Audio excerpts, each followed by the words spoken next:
पधारो हमारे देश,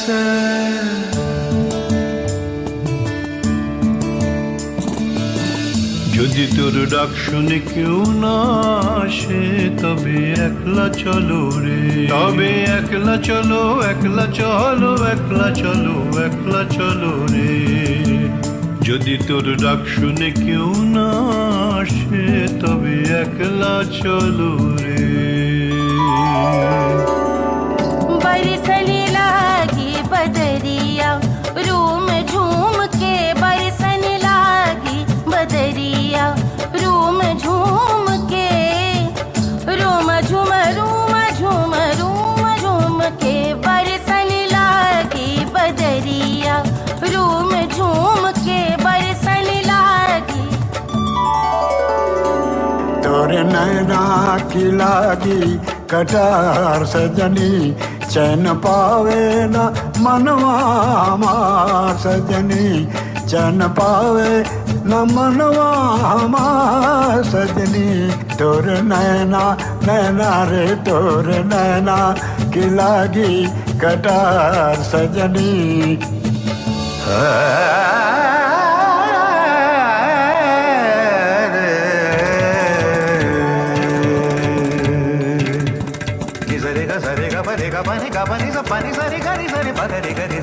Sani pava gari gari sa, sani pava gari gari sa, sani pava gari gari sa. Vada pi ganavatim bhajega, vada pi ganavatim bhajegam.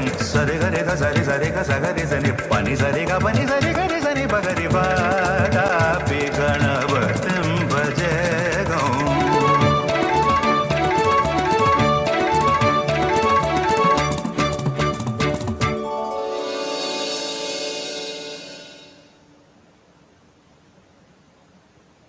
Good evening, everyone.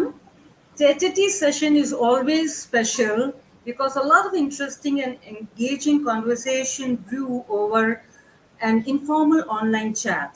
I, Anubha Arya, SAS woman of Patna, welcome you to yet another session of Tete, which is one of In Conversation initiatives of the foundation under its culture and heritage vertical. This virtual chat session undertaken by Prabha Khaitan Foundation is organized on the YouTube page of Kahali. Before I introduce our guest, Ms. Parul Parasher, who will be in conversation with Ms. Advaita Kala, let me say a few words about the foundation. Prabha Khaitan Foundation is a name to reckon in propagation of literature, art, and culture. The foundation was established by an eminent literature and cultural enthusiast, late Dr. Prabha Khaitan, back in the 1980s in the city of Kolkata. Prabha Khaitan Foundation curates best literary and art and cultural initiatives and projects that aim to create cultural capital on the global map. The essence is the soulful amalgamation of the multicultural diversities of India through enriching and stimulating conversations. The foundation enjoys pan-India and overseas presence through tastefully curated physical and virtual events, organized in close association with patron Shri Cement Limited, distinguished associates, partners, collaborators, and SAS Women of India. Tete is a unique initiative which takes place on the digital platform of YouTube. Allow me to say a few more words about Tete.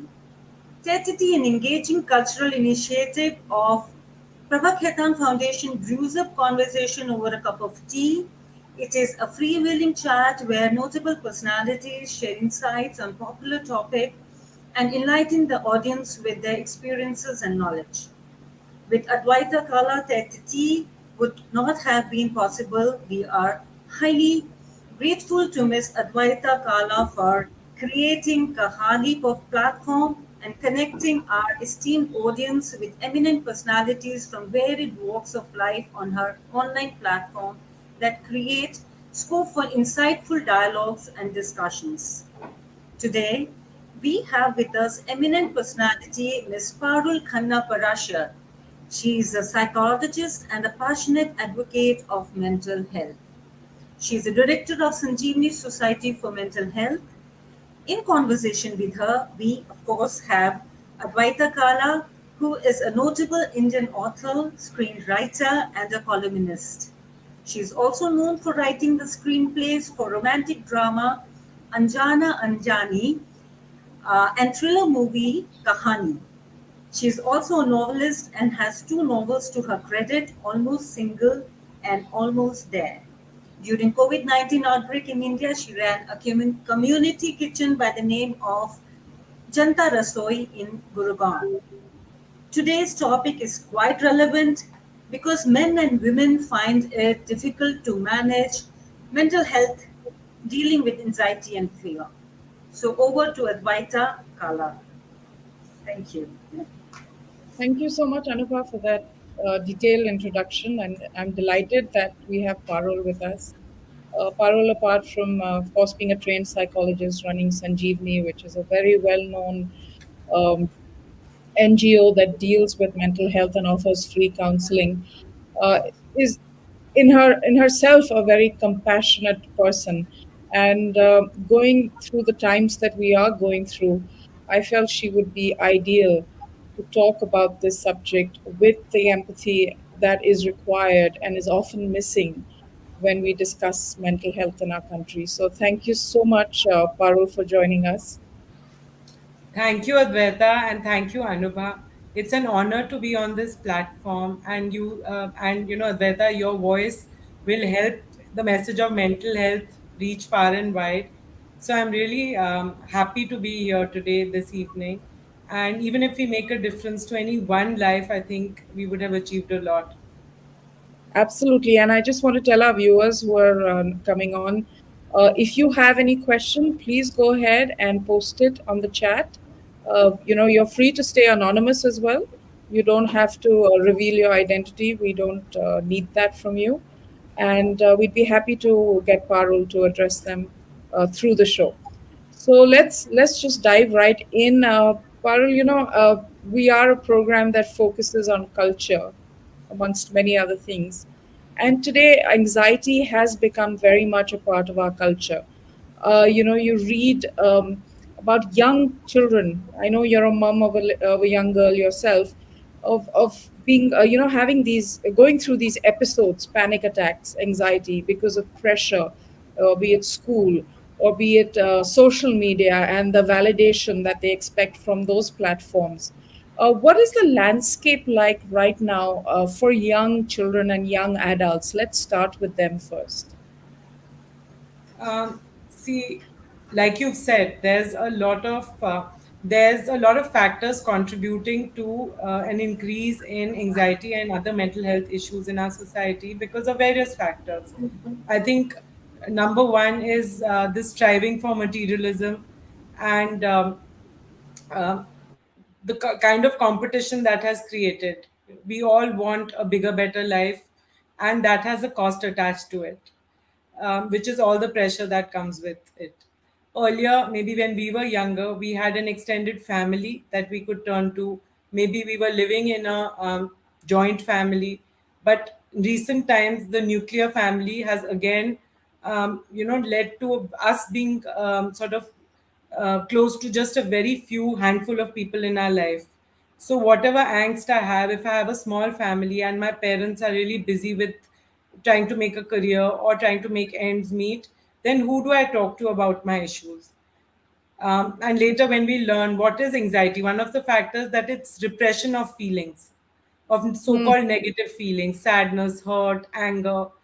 Um, so also the advent of the social media, while of course we are here because you, me, and Anuba are able to talk because of social media, which we wouldn't have been able to earlier. But at the same time, it has put an unprecedented pressure on children and young adults who are far more impressionable, whose personality is forming. So there's so much of people seem to have nicer lives than we do, so that also puts pressure, plus this need for validation, which maybe earlier in the family was being met, but now we are depending far more on our peers and friends. So when they don't like us, or they exclude us in some way, that again leads us to feel a certain way, um, which we may not sadly be able to talk to anyone about because we don't want to cause stress in the house. So there's so many factors, I think, Advaita, that have led to um, um, anxiety going up. And in recent times, I think COVID couldn't have helped. Although I'm yet to see any study on the long-term effects of COVID, but intuitively, COVID couldn't have helped. This isolation that we all were dealing with, where our normal avenues of meeting people, of pursuing our hobbies, of relaxing were cut off. Our uh, for a lot of us, there was a job loss, sadly, the death of near and dear ones, and just generally so much of angst that we were all dealing with at various levels. Obviously, must have also impacted mental health of people in general. Yeah, yeah. The other thing that I was curious about, Parul, is that, life is about going through a series of different circumstances and also a series of different emotions. So there are going to be moments when you are anxious or fearful or depressed even. It's natural. It's a part of being a human being.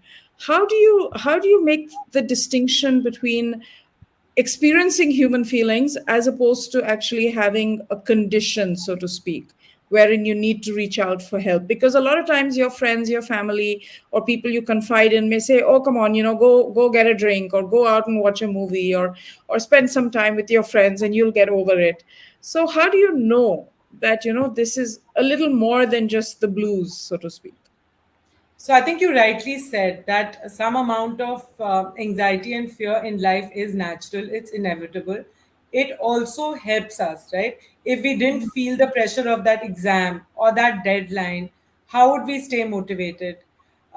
It helps us also identify if something is not working in our relationship or in our work or in any other situation. If you're feeling anxious, then it's time, it's like a signal that it's something that you need to work on. So it's also a motivator for change. And so that is natural, inevitable, very much a part of modern society. If you're staying at home and not meeting anyone, that in itself can cause anxiety, right? Going out can cause anxiety, anything. But there is a difference between, let's say, because today the topic is anxiety, there is a difference between what is normal anxiety, what is natural anxiety, and what when it is termed as a disorder. And this difference is very important to understand, because a disorder is something where which is more serious in nature, the reason being that it lasts longer. So when there is anxiety, it might go away when the situation passes, right? When the exam passes, or when that travel passes, or whatever is making me feel anxious passes. But when it's persistent, it's staying on, its effect is more intense. And I'll describe what intense is. And it's actually affecting our daily functioning in some way or the other. That's when it is termed as a disorder. So how do I know that now I have Yeah. crossed the borderline between the threshold between normal anxiety and a disorder? Is Yes. number one, that it has an impact on me physically or physiologically. So I have, and this is for a persisting period of time. So maybe, on the body, it's showing in the shape of headaches, a heart pounding, feeling pain in the body, palpitations. So it's affecting my body, right? And for a persistent period of time. Feelings psychologically, a feeling of dread, a feeling of unease, a feeling of helplessness, hopelessness, self blame. So, this is when, and these feelings are again persisting, because momentarily or for some time we can all feel this way, right? These are normal human feelings, but these feelings are now persisting. And finally, when it is affecting us, our behavior, so sabotaging our relationships, sabotaging our work. I need to travel somewhere, but I'm scared of that aeroplane, and I need to Yes. take flights, right? So it's coming in the way of my work. sabotaging relationships. Maybe I'm, obsessing about something and sharing that with my partner all the time, and that's having an impact on my relationship. It is affecting my productivity, because if my mind is racing all the time, how will I concentrate? How will I deliver? um, it is making me maybe inappropriately and excessively use alcohol, drugs, smoking. So this is the point where it's reached into my behavior. So you see, it's affecting a person's whole being. It's affecting me physically, it's affecting me psychologically, and then it's affecting my behavior as well. That is when it has become a disorder that now, needs attention and needs some intervention. And how getting people to that point also, where they feel like, okay, I have an issue and I need to get help, is also a bit of a challenge, isn't it? Absolutely, because asking for help for many is a sign of weakness, maybe. If I have a belief that I have to be strong, I have to be independent, asking for help is shameful, I have to manage on my own, then of course, naturally, it's going to be very hard for me to reach out and speak about my problems because I consider it weak. So it's Yes. a big belief system also that comes into place. Hmm. Ravi's asking how he can join this. You are already in. So, Ravi, if you have any questions, please let those come in. And Parul, what have you noticed in the many years that you've been, counseling? What are the changes that you've noticed in society in general? Have people? One is, of course, the demographic changes. Have people become younger? Are you getting younger people coming in for these kind of issues? Second is, of course, society is changing, lifestyle is changing. So, what are the new challenges? One of them, of course, like we discussed, is social media pressures. But what are the new challenges that are coming up for people? I think what I have recently been observing, and again, I don't know, I have not, I don't have data to back my belief, but what I've recently been observing is that a lot of lifestyle issues are causing us to feel more anxious. So I'll give you an example. Like stimulant and recreational drugs. There has been a huge increase in the intake of those, whether it is weed. So a lot of young people will say, "Oh, but weed is natural." Sadly, Yeah. it's not natural. Maybe in the 70s it was natural, but now it's all been tampered with. Other narcotics, MDMA, cocaine, um, smoking, vaping. These are, adding to a general feeling of an anxiety leading to a disorder that I have seen a huge change in the last 5 years. Wow. I didn't realize that this was it was that endemic. Of course, one hears a lot about recreational drugs and this whole culture around it, but I didn't realize that there's a direct connection to anxiety. Usually think of it, Parul, in more physical terms, like you'll have withdrawals if you quit, or you can OD. But the mental health aspect of it with drug use is not something that we discuss, and maybe we should discuss more. Should. In fact, even withdrawing from narcotics or withdrawing from alcohol can lead to anxiety, because earlier, maybe I was using it as a coping mechanism. But when, for due to various reasons, which could be health related, could be financial, could be I've hit rock bottom in my personal life, I have to Yeah. withdraw. And that in itself could lead to an anxiety disorder if it's not managed appropriately. Hmm. And how important is a routine in these situations? Like, how does that help when you have a routine, when you have places to go to and things to do, so that it takes you away from these kind of thoughts? Absolutely. A routine is very helpful because it is something you can control most of the time. And when you're anxious by nature, then um, a lot of times you feel that things are not in your control, that you're not being able to cope, so that you're a failure. So when you have a routine that you can adhere to, that you can manage, then it gives you that feeling of accomplishment that definitely would help your anxiety. Hmm. I think Deepa's also come up with a very interesting comment about the projection that we have, and we live in a society and a culture now where access to entertainment is 24/7. Gone are the days when you would have Chitrahar at 6 p.m. or the Sunday evening movie. Today you can watch things on demand. What role have you noticed has the mainstream media, and this I mean news, entertainment media, all kinds of media, social media, played when it comes to the portrayal of mental health issues and dealing with them? That's an interesting question. So, first, I'd like to talk about coping with anxiety and how um, we are not always coping, because then, a very important way to address anxiety is to relax.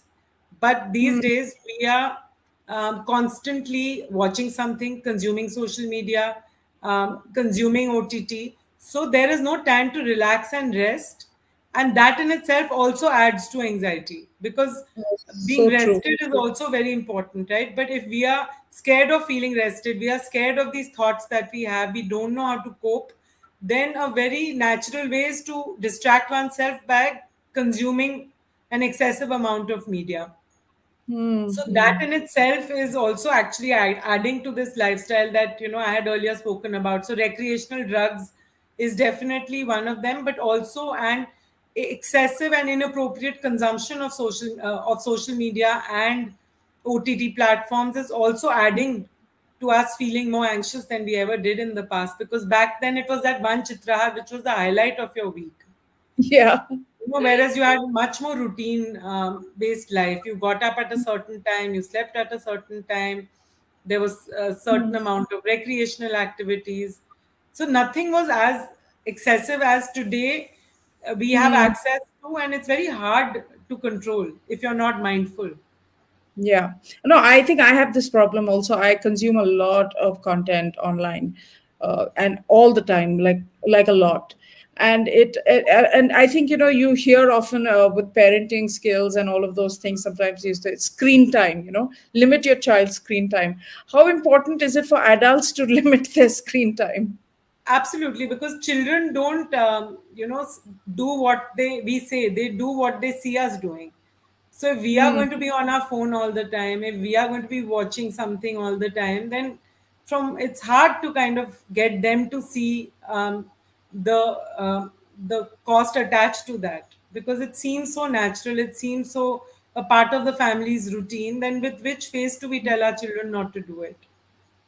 True. And And Advaita, you asked another very good question, which I want to address, is portrayal of yes, mental health in media. yes. And I have to say that it's not that understood. So very often you will read that a man burnt his wife because she gave him a cold roti, or Mm. a man was in debt and he poisoned his entire family. Of course, there were those external factors, but the fact is that the person may have been dealing with some serious mental health condition, because a lot of other people may have financial issues, may have lost a job, may have had some other very life altering event, but they are not um, acting out in this way, right? So instead Yeah. of focusing on the reasons that could have led, possible mental health reasons that could have led to such unnatural occurrences, the focus is on the details of those occurrences, to Mm. sensationalize it and to make it more Right. appealing. But I do feel that mainstream media can play a big role in creating awareness. So I understand this is your business, you need to sell papers, you need to sell your websites, but at the same time, if you could link, if you could keep that part of it but also have some element of mental health attached to it, seek help, then I do think there will be a more appropriate portrayal of mental health, and people will become more aware and maybe start seeing red flags before they become, um, really Issues. sad issues that people act out with. Hmm. So that's asked a question, Parul. He wants to know that how can you help somebody who is in depression, but they are not open to discussing it with the family? So, Siddharth, I say this with sadness, but you can only help those who want to help themselves. So, of course, you can be, but I can tell you what not to do. What Hmm. not to do is to say hurtful things, to call them lazy, to call them, to call them not wanting to help themselves, to ask them a lot of questions when they may not have the energy to address those questions.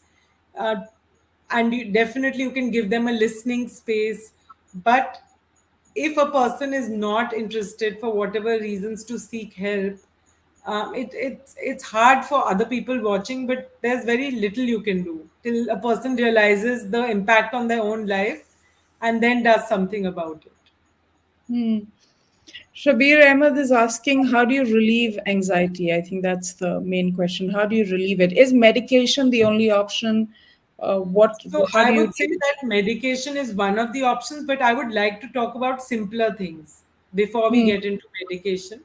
So one is that a lot of anxiety is because of withheld feelings. So we are culturally told, maybe in our childhood we picked up messages that it's not okay to feel angry, it's not okay to feel sad, it's not okay to talk about your problems. So we Hmm. start repressing and withholding those feelings. But if we find ways, if we find a trusted friend, somebody who can, keep our matters in confidence, or we journal. So if we start expressing our feelings, it definitely does help relieve anxiety. We engage in experiences that make us feel better about ourselves. That also gives you the confidence and reduces anxiety. It could be engaging in some hobby, it could be engaging in some relaxation activity, anything that is helping you tell yourself, I am valuable, I am worth investing in, definitely helps anxiety. And then, of Hmm. course, back to the basics, cannot specify enough about the importance of good sleep, Hmm. nutrition, exercise. These are just, I mean, it's very intuitive, and they help Hmm. our physical health too, but they definitely help our mental health as well. I think he's expanded a little bit on his question. Is that with this, he when he has anxiety attacks, there's nausea, there's chest pain, shortness of breath. So these physical symptoms, that manifest. How do you cope with that? See, there's not, it's like anything else, anything physical. um, you have to, it's a comprehensive approach. You have to Hmm. take care of, so what it seems like he's describing is like a panic attack, Panic which is a attack. Yeah. form of anxiety. So Hmm. the way to address it is the same. Take care of your physical health, sleep routine, exercise, nutrition. Make yourself feel good Hmm. by hobbies or by relaxation. Discuss your feelings either by journaling. So, any form of anxiety is helped through the same means, which is a comprehensive approach. Working on your emotions, working on your body, that is what Hmm. will help a panic attack as well. And of course, when you've tried everything and nothing is helping, then please definitely approach a mental health professional. It could be a psychologist, it could be a psychiatrist, but don't let it go unaddressed for too long, because like anything else, if you have diabetes and you don't Hmm. take care of your sugar, then it starts affecting your eyesight, it starts affecting your movement. So same way, the more we neglect our anxiety disorders, they will start slowly taking over our life, physically, emotionally, behaviorally. So one Hmm. takeaway would be, if anything comes out of this talk, one takeaway would be that don't neglect what you're seeing within yourself.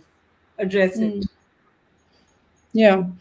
I mean, sometimes in the news, one reads very disturbing things or very disturbing incidents happen. We live in very violent times, and we live in a 24/7 news cycle. And I find myself personally, and I know like a lot of other people, getting really deeply impacted by these situations, and not feeling like you really can't do anything in concrete terms, because after all, you're just one person, and you don't have the access to actually do things that can change situations. How do you make sense of this? And this is for adults, and more so for children who are also getting exposed to this, and there's no filter. Earlier, there was only the newspaper or the 9 p.m. news or something like that, but now on the internet, on TV, I mean, everywhere you have to face this. So I would just say, Advaita, that we need to go on a social media oblique news diet. Like food, it's important, needs to be consumed. The same way, it is important to keep abreast of what is going on in the world. We can't live as recluses. We need to know. But at the same time, anything in excess is not healthy, is not appropriate. And then we are seeing that it's affecting our mental health. It's leading to the helplessness that you described right now, that I can't do much. Then it is time to, it's a signal to yourself that I need to set some limits to the amount I'm consuming. And then again, secondly, I would say that we all have things we can control. So you're one person, but look, today through your channel, we are talking about such a prevalent topic which might help lots of people. So everyone has something within their control. You are, of course, you have this voice and this platform, but maybe others have people in their family whom they can talk to, whom we normally don't have time for, or call that old long lost friend that who's going through a tough time. So everybody has somebody they can help, everybody has somebody they can reach out to. It may not be the victim in the news, but it may be people in your own life. Hmm. No, no, absolutely, and I think that we're doing so. I remember there was a time when you would actually, I think earlier generations would visit someone on their birthday. Then I think our generation started calling And people maybe and the wishing. previous generation, I mean, the next generation is just putting out a message, right? Yeah, yeah. So Yeah, now like they some now Instagram post or something. yeah. So, I think we are also talking to each other less because we're much more comfortable just texting. I don't know about you, but I am definitely, I don't know, Anuba, even if you are just more comfortable texting people than calling. That's correct. We I do think we're prefer all getting into that more. space. And Yeah. again, I would say COVID may have also played a huge impact in, because And 2.5 years of our life, a lot of things changed. Yeah, yeah.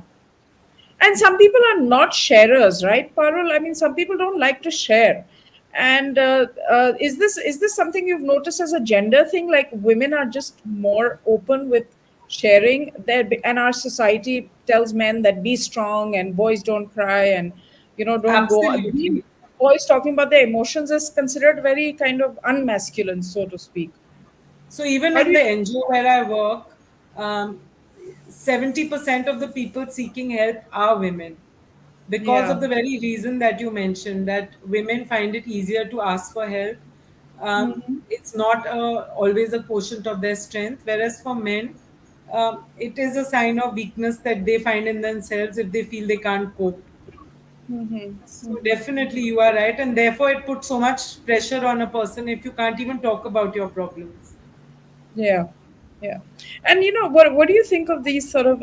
I know in the West it's happening in a big way, and it's interesting to me that they have turned to our ancient traditions with a much more passion than we have. Be it yoga or be it meditation, transcendental meditation is huge, and it's really helping people cope with their lives. How much of a role do you think these things play? Apart, of course, I know, I mean, you're a practitioner, so you do the cognitive behavioral therapy and you have all those techniques, talk therapy, and then there's medication as well. But what do you make of meditation, yoga, mantras, that kind of chanting? Anubha, I'm sure you do a bit of chanting, being a practicing Buddhist. What do you make of that?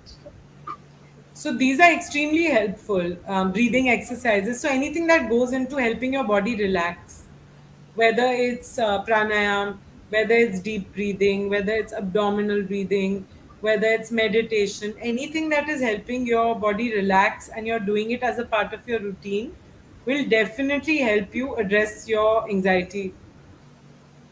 And you are right that the West has taken to it in a big way, and I do see much more awareness today than maybe it was there earlier. So the more we have dialogue, the more we talk about these issues, the more we talk about a healthy lifestyle, because a healthy lifestyle not only helps your physical health, I have seen how significantly it helps your mental health as well. So there's such a correlation between the two, that the base of a mental of good mental health is good physical health. Because if Yeah. you're struggling with physical illnesses, diabetes, blood pressure, cholesterol, other more serious illnesses, then of course it's going to be harder to preserve your mental health. So the basics is always where we need to start from if we want to make a change in our own lives. And it's a horrible thing, and India is really suffering from it. But we've seen an increase in the number of suicides, and according to some metrics, we do have a lot of young men actually who are very vulnerable to this. What are the signs that you one can pick up on as just I mean, we're not professionals, but just human signs that one can pick up on to know that a loved one or a colleague or a friend is in some sort of mental distress? So a change in their sleep pattern, that they're sleeping too much or sleeping too little, a change in their eating pattern, eating too much, eating too little, a change in their behavior. They are withdrawing from activities that they earlier found pleasurable. They are in general isolating themselves. An increased use of some substances, narcotics, alcohol.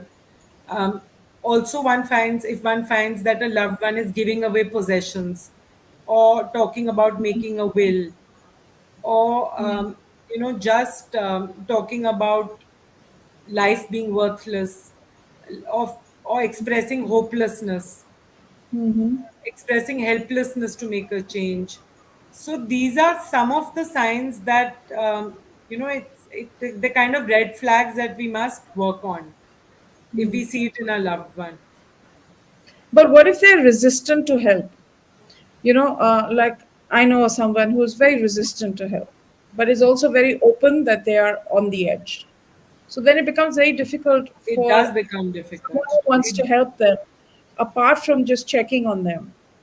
And that also is very powerful, Advaita. Checking on somebody, asking how they're doing, telling them you care through your actions. I think that also is very powerful. But till a person doesn't want to, because if you've reached this level, means now there is the need for a mental health professional to be consulted.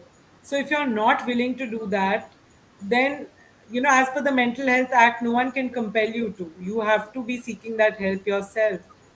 Um, but being there for the person, giving them understanding, warmth, empathy also will play a big role in maybe help making them seek the expert help that they so need.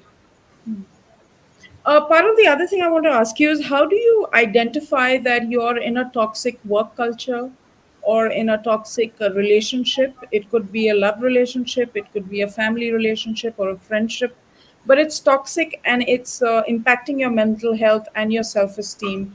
How can you, maybe the person is a narcissist, for example, and there are many of those walking around. How do you protect yourself? It could be a very intimate relationship where you don't have the option of cutting away. If it's a friend, sure, you can stop communicating, but if it's a marriage or a parent or a sibling, how do you deal with, or a work situation, a boss, how do you deal with that? I think the number one thing is awareness. Being aware that I am deeply uncomfortable and it's impacting me. Maybe it could be physically, it's impacting me emotionally. I am feeling uneasy around this person. I'm feeling like I'm, fearful around this person, or I'm feeling like the need to protect myself around this person. And watching my own behavior as well, that when I interact with this person, I feel like I don't feel very good about myself. I feel like isolating myself. I feel like my energy is drained. So I think just listening to yourself is, and acknowledging it to yourself, that I am deeply uncomfortable, there is something wrong in this relationship, would be a huge first step. And then putting appropriate boundaries around yourself, which is easier said than done, of course. But once you acknowledge, once I know something is not good for me, for whatever reason, then that awareness in itself will help me protect myself better. But society then gives you the entirely different cues. If it's a marriage situation, someone will turn around and tell you, at least he's not beating you up, or Hmm. you're at least he's a good provider. So you deal with it. Maybe he's short tempered or possessive or doesn't give you time or whatever the may be the issue. Society is always telling you to hang in there. Don't quit, don't quit. So how do you make a balance between these two situations? See, you can't change the belief system of everybody around you. And if you try to do that, you'll always feel let down and disappointed that nobody understands me. But there could be that one person in this world that you could share your feelings with about how you're feeling around this person because of this person. And if you get some amount of understanding, even from that one person, perhaps you get that validation that we all need. Validation is also a very strong human need. So if everybody is telling me that I need to make this relationship work, I am feeling a different way, and because of maybe my circumstances, which could be financial, which could be emotional, social, whatever, I'm not able to leave. Just acknowledging to myself and having a safe confidential space, which could be a friend, which could even be a therapist, I think will make a big difference to my mental health. And I think it's important to point out here that what the work that you do at Sanjeevani is free of cost. You have to book an appointment, of course, and find your way there. But there is a lot of help that is available where you don't have to pay, because a lot of people get intimidated by the expense factor Yeah. also involved. And unlike a physical condition, mental health doesn't show on your face or your body. So, you look fine, but you could be going through a ton of things. And I think Siddharth asked another question, I think related to what I had just asked you, where he's saying that you often hear that anxiety and stress make you stronger. And, and if you're too relaxed and calm, then you're somehow going to lose out in the race of life. And it's true. All our films, our media, our elders, they all tell us that, fight it out, hang in there. But sometimes you just have to say, no, I choose me. And like I said, that some amount of it is not wrong. We all need to find that zone in our life where we feel motivated, where we feel excited, where we feel that that amount of stress is helping us move ahead, whether it's emotionally or physically or financially, whatever it is that drives you. So if we all find that zone where there's that right amount of stress, and it does exist, then we will feel more motivated. But if people are telling us or society is telling us what that needs to be, that's where the issue arises. If I I think what enjoy I'm writing, but I'm being made to, I'm feeling compelled because of the messages I receive that I need to do science, then however much I try and put an effort in science, maybe it's not for me. But if I continue with pursuing writing, then maybe it doesn't feel like a burden, it doesn't feel like that pressure. So it's important to again have awareness about what it is that motivates you, because that will not seem like a burden. I think what I'm hearing from all that you're saying is that it's important to have a conversation with yourself. Know Absolutely. thyself, you know, It's and absolutely. And watch your inner dialogue. What is your inner dialogue telling you? Is it telling you you are useless, you are a failure, you will not be able to cope?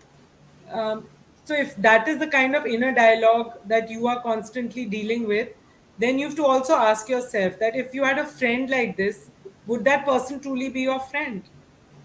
Who's constantly discouraging you, constantly demotivating you. So then, but are you being a friend to yourself?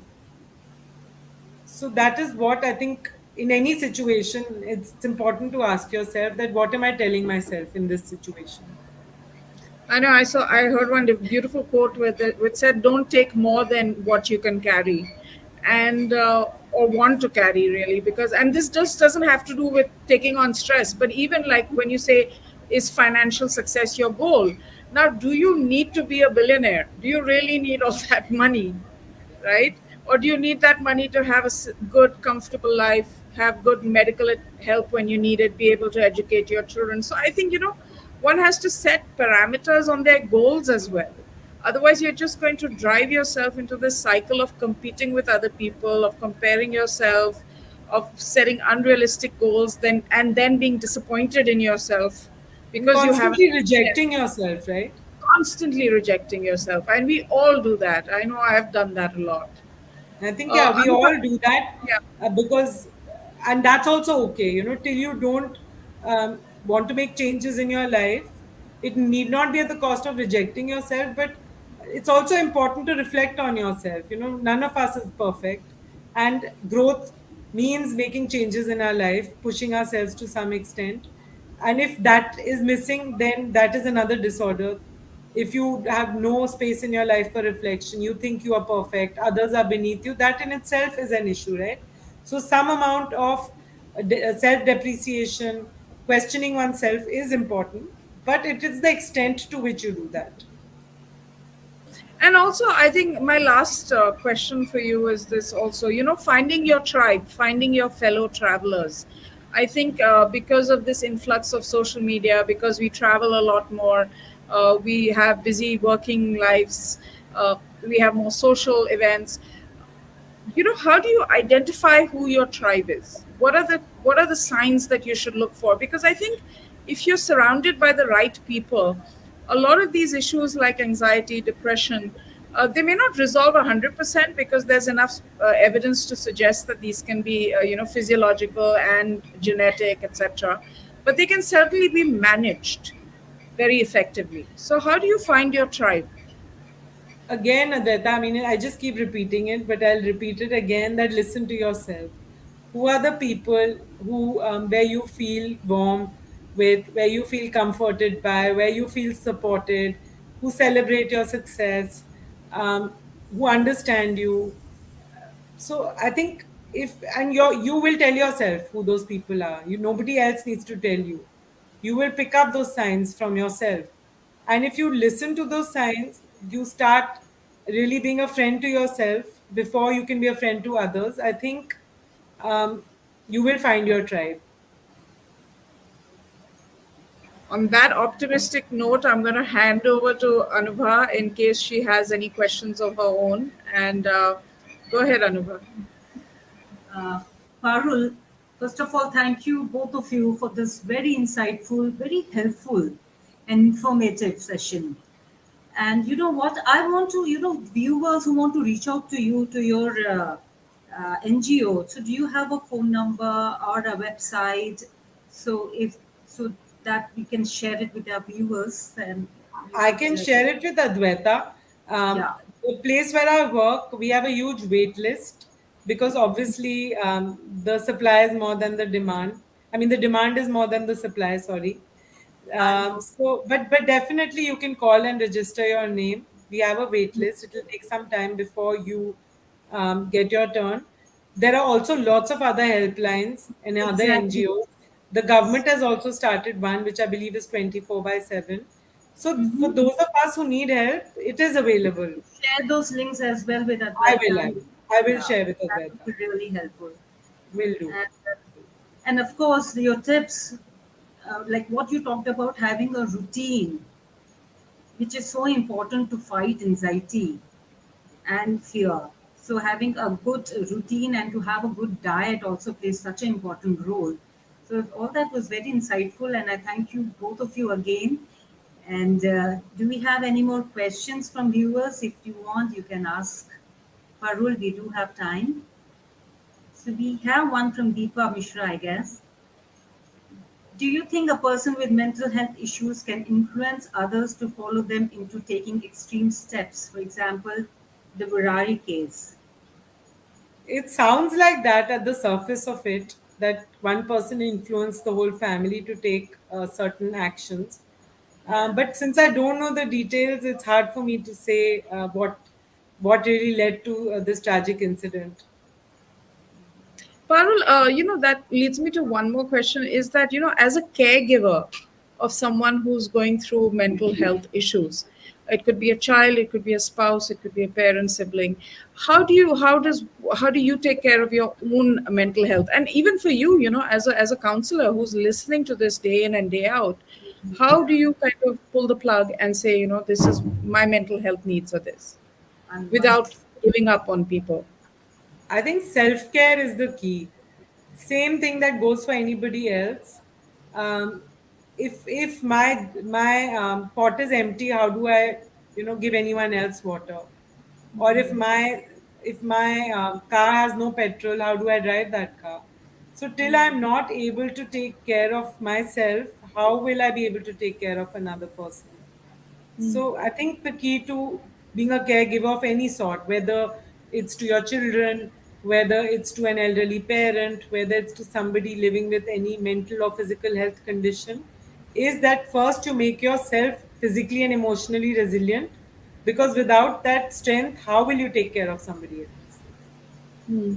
It's like the airplane analogy, right? When the air hostess says, first put on your own mask, Mask, oxygen mask, absolutely. and then mask up a Yeah. child or an Even elder. your own child, right? Who can be dearer to you than your own child? Yeah, But if exactly. the hostess is telling you that, it's because if you're breathless, you're uncomfortable, you are struggling, how will you help your child? So true. And I have to let you go now, but I'm just going to ask you five mental health hygiene tips that we can all follow in our lives, so that we don't get to a stage where we're left grappling with a situation. Focus on your physical health, on your sleep, on your exercise, on a good diet. Second, focus on relaxation activities, whether it is, um, pranayam, or whether it's breathing or meditation, or just reading a book of that you enjoy. Focus on inculcating a hobby that gives you joy, that gives you some distraction. Um, Find a group of like-minded people that you enjoy spending your time with. So basically anything, and it could be different for different people, but anything that makes you feel worthy, that makes you feel valuable, that makes you feel like you matter, is a tip worth exploring, and could be different for different people. Sure. Anubha, over to you again. So thank you again for this wonderful session, both of you. And I would also like to express my sincere gratitude to patron Shri Sim Limited and associate Kahali. Last but not the least, a big thank you for the most receptive audiences, without whom the chat session would not have been successful. So thank you all, and we'll Thank you, Advaita. Thank you, Anubha. It was a pleasure. And like Thank I you. said, even if we could have impacted one life, I think we have absolutely. succeeded today in our talk. Absolutely, and I want to thank Prabha Khaitan Foundation, of course, for bringing these very interesting sessions, which are helpful, inspiring, and just open up new vistas for all of us, including me. I have so many questions on so many things, and I get an opportunity to ask them without being interrupted like you are in news debates. So this is lovely. And, we'll be, of course, back with the next entity with someone interesting and helpful and kind, like Parul is kind. I'm not sure the next person will be that kind, but we'll All try. we need all kinds. Wake up the world. Yeah, exactly. And remember that this conversation is going to be on uh, this channel at all times. So feel free to come back and share it with people who you feel will be helped by it. This is something I'm afraid is not topical, so it's part of our lives, and I think this was a really helpful conversation, and I'm Very. sure a lot of people need to listen to it. So thank you so much, and see you soon. Thank you so See Yes, you much. have a great soon. evening, Thank you, all of you. Anubha. Thank you, Thank you. Advaita. Bye.